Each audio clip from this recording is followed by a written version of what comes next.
Welcome to the JAMODI podcast. We are all surrounded by amazing coaches and leaders. So let's get an inside look at not just what they do, but how they do what they do. After all, becoming the best versions of ourselves is JAMODI, just a matter of doing it.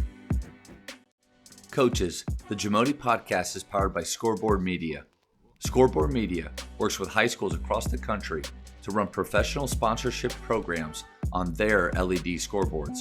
Whether you already have LED and you just want to supercharge the revenue, or you want to use sponsorship revenue to buy new LED video scoreboards, Scoreboard Media can help. They work with sponsors and advertisers locally, regionally, and nationally who want to connect with your school's community. Email info@scoreboardmedia.com to start the conversation and see what's possible. Man, a lot of good things there. Adjustments over or versus overhaul. And I think that's sometimes what pressing coaches get right. The ones that are sold, this guy, Kenny Halfpower, anybody at DFW in Texas, they know that name. I learned his diamond press from a packet years ago, and then had a pleasure of getting to meet him a couple years ago. But he recently had some heart issues, had to have surgery, and he's group text, like call his coach, "Coach, how are you? Coach, how are you?" And he goes, "Still pressing, won't stop."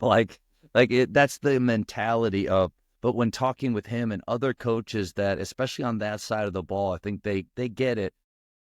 The danger of this is what we do, but against this opponent, we've got to do something different. Your players lose the confidence in what they're doing.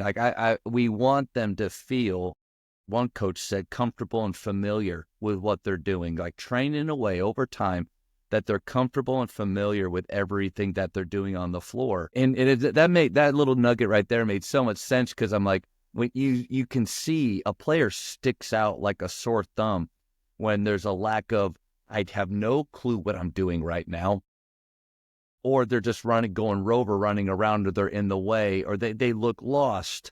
So we have to coach in a way that creates those two things. And like you said from the very beginning, probably live play gets us there in practice more than on air, because on air you can feel great and look great, but you and I both know it all changes when you put human beings out there. So, but going back to that idea of whatever your concepts are, and that's what I loved about your ideas with flow and with shooting, adjusting those depending on who you play, but not saying now different identity, something else. We can run a gun against these teams, but not this team. And then at the end of the day, being okay, like I don't know what coach said this years ago, but have a style of play that you're comfortable losing in, that you're okay to lose this way. With flow, the way we run a gun, I'm 100% okay with that, to the point where if we lose to a team that is bigger, faster, stronger, more skilled, coaches will ask me, "What do you do against that?" Well, we might lose. There's a really good chance, but we're going to give it our very, very best, and we're not going to deviate. How we guard the post, how we guard off-ball actions, that might change. But man, offensively, if we play against pack line, we may have to move it more than just attacking those initial gaps when they're there, because even though our spacing is right, their bodies are in the way. So we may have to pass and actually move players even farther. But I think the danger, and a lot of coaches, I've felt it before, is, man, this isn't looking good. What do we need to do? Okay, guys, today, brand new offense. At that point, I feel like our credibility and the confidence of the entire team, man, it really drops. Yeah, it does. I think if you can stick with a system or your philosophy for a few years, right, there's going to be growing pain, action, struggle, patience. Your players at a certain point won't know another way. And that goes back to our shot selection and how we move the ball, and how our players were bought in, is because after a while, they don't know a different way. They come in as freshmen, they learn this, and the senior, that by the time they're a senior, they have deep understanding of the system. They feel comfortable in it. They believe in it because they've seen it work. And then they're not wondering, well, what we did last year, I liked better, right? And it's for you as a coach and the players, but especially as a coach, if you're constantly changing, it's always year one. And we never get the dividends. We never get the fruits of the labor of, like, we stuck with this We've learned from year 1 to year 2 to year 2 to year 3. So as a coach, you can now troubleshoot things if you stick with it because, I've seen this before. I know exactly how to fix this, or some tools we can use. And you said, okay to lose that way. Completely agree. I think a lot of coaches think about like, hey, how do I want to win? I would reshape it as, or reframe it as, how am I willing to lose? What's going to get me up in the morning, fired up? What are my players going to really enjoy? And we obviously at Savvy have our systems that we love. And I don't ever, as a consultant, convince somebody the way to play. Just like our initial conversation, you're like, coach, saw your film, or I forgot how we got connected, but you're like, man, I love it. It's similar to what we do. Tell me more. And I'm like, oh, great. Like, man, I would love to work with you. Yeah, you didn't email me 30 times and then I finally responded with, what? Right. Yeah. And usually, I was lucky where people would reach out to me because they believed in it. They liked it. Something resonated with them. If that's the case, I'd love to show you what we do and how to do it. If it's not, keep doing what you're doing. But I think if anything that you got from our conversation today would be, think about how you do what you do. Can you be more intentional? Can you, create an environment where your players grow more and you invest more in your culture and all those things? Because you can run motion, you can run pack, you can run continuity offense, you can run that pressing system that you mentioned that coach runs, and you can win a championship. The value is really how you're doing that, how you're teaching your players, empowering your coaches, running your program on, off the floor. All those things are way more important than what you do anyway. And I've always been,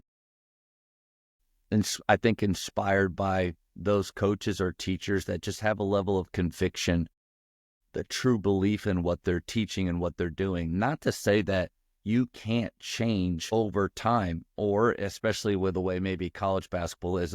Greg Campy also, he said, you're not dealing with programs anymore. You're just dealing with teams. You're not building programs. You're building a team every year. And the challenges with that, maybe to a lesser extent at the high school level, if you can't have people come from your junior high, your ninth grade JV, all the way up, where you do have this sense of a program. There's an overarching theme that rolls all the way through. The college level, you are building a team year to year, which has a whole nother set of challenges. It's the hardest probably environment to coach in right now with the transfer portal and all that stuff at the college level. But I think that's even more of a reason to be convicted in the way you coach and be selective about who fits your system, right? It should be for everybody. I think, and I was at the Division I level, and it's easy to get caught up in this player's talented. It's like, okay, but do they fit into what we do? Or do they respond to coaching the way we coach? Do they value those same things? One thing I've made a note of, as far as just like values and stuff, you've mentioned like a shirt slogan or a hashtag. One thing I would encourage coaches to do is wait for that, right? Mm-hmm. I think there's 2 ways to do it. I'll go with the first way. Wait on it. Go into your season. Right now you're in your off season. So maybe you have this, maybe you're equipped to do this now, but what type of team have we been, right? Like, we've been a team that's like really resilient this off season. We've gotten kicked out of the gym for this, or we've got, a construction on campus. So we've had to lift outside because we don't have a weight, whatever it is, right? We've been really resilient. Well, then maybe that is the hashtag because we're already living that value. So I think that's one way to do it, is who are you? And then can you go all in on that, which you're already doing? And the second thing would it be cast a vision, but have a really intentional process of bringing that vision to life. A vision is not a hashtag, right? We can't just throw it up on the wall or a shirt or on Twitter and say, this is who we are. I think that might even be worse than like not having any type of vision or any type of values, right? So if you do have this vision or that you want your team to embody or create this year, break that vision down into values and then create one standard for each value. And that's what you measure and that's what you live by. And then you can take those to the court. I know for a long time as a coach, we did the whole like culture thing in August and September. And then once we could roll the balls out, like, oh yeah. Like I couldn't even name our core values, right? As the head coach, because they were just ones that I thought were good because some coach that was successful used those in the past. No, there's so many good things there. The t-shirts, I used to, It was shape when I started here because I was really heavy into the PGC stuff. So I, second year, started directing with PGC, came back and just threw those 6 principles, which are great, onto my players. This is shape. This is who we are. It's on our practice jersey. You see it.